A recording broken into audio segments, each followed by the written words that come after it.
Someone asked me an interesting question, wrote me a long email and said, Ty, what about governments? What do you do when you live in a country where the government holds you back or, is repressive? And I'm not sure exactly, they didn't say what country they're in, but I'll tell you this. At the end of the day, it's a rare case that the government is the actual main limiting factor in your life. Sometimes there's extreme cases of dictatorship, and I'm not saying that governments don't sometimes throw a huge monkey wrench and make things a lot harder than they should be. But if you look at your life, if you don't like where your life is, I promise you, if I came in there and personally dissected the situation you're in and what's holding you back, I bet you it's not that. And I'm talking about, you could be living in communist country. You could be living in, again, extreme circumstances. There's certainly people that have been completely held back. But when I actually ask people for the details, 9 times out of 10, what's holding them back is them. You got to ask yourself, like John Wooden said, did you put in your best effort just that one day? Take today, last 24 hours. Did you do everything possible that you could to maximize your own success? Books, learning. Did you?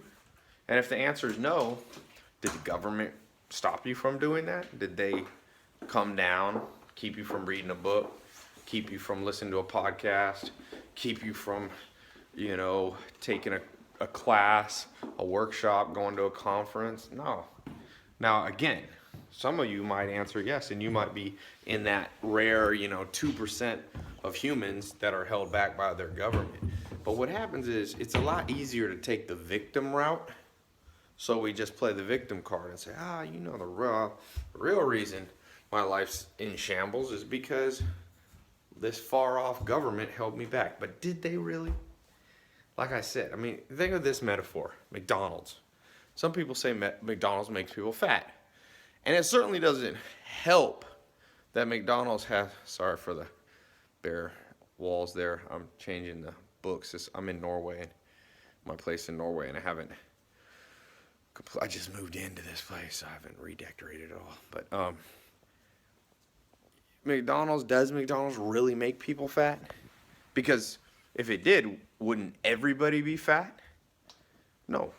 Like Joel Salatin used to say, cream rises to the top. Some people can moderate their behavior and not eat at McDonald's all the time. Some people go there once a month. You ain't gonna get fat from McDonald's once a month, but some people can't.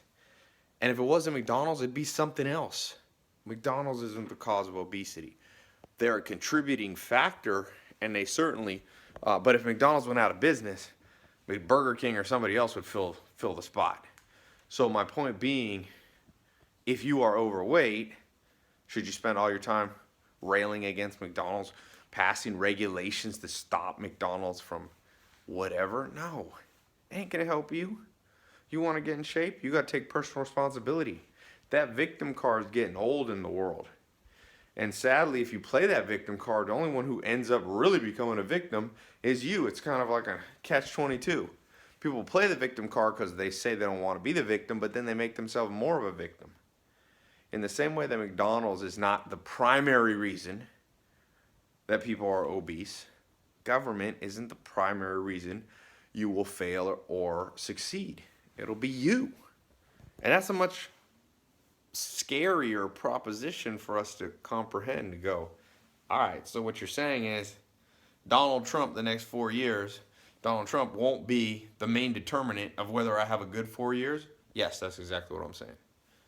Whether it would have been Hillary or Donald, whether it was Obama, George Bush, or Clinton, and whoever it might be in the future, maybe Kanye West, they say, it won't matter that much to you. As I said, I'm not completely diminishing the role of government. North Korea, if you live there, you could have some serious, obstacles. But even, and I don't know much about North Korea, so I don't want to talk about what I don't know, but I do know, even in repressive governments, some people rise up more than others. So if it was completely a limiting factor in a repressive government, you were completely held back, nobody would rise up. And for the most part, even in supposedly or not supposedly, even in real repression, some people do better than others because of personal choices. And there's that book by Peter Drucker that I list on my tylopez.com/books. It's my book recommended reading list. You know, Peter Drucker says what made Leonardo da Vinci who he was, and Gandhi and Abraham Lincoln and all these people, it wasn't the government they grew up in, because they grew up in diverse governments. It's how they managed themselves. So I guess what I'm trying to say is really the title of Peter Drucker's book. You must know how to manage yourself. Government ain't going to do it. And to look to the government to be the be all and end all, you know, you can be looking for a long time. Nobody cares about you as much as you. So I got a latte maker here. Kind of cool. See what's in the fridge. Give me a late night snack. Oh, coconut water. Kinds of stuff in there. I got a chef. He cooks for me here in Norway and drops food off in the morning. Kind of cool. Make it so I don't get that McDonald's obesity. Anyway, leave me a comment. Do you agree with that? Disagree? Love to hear your opinion.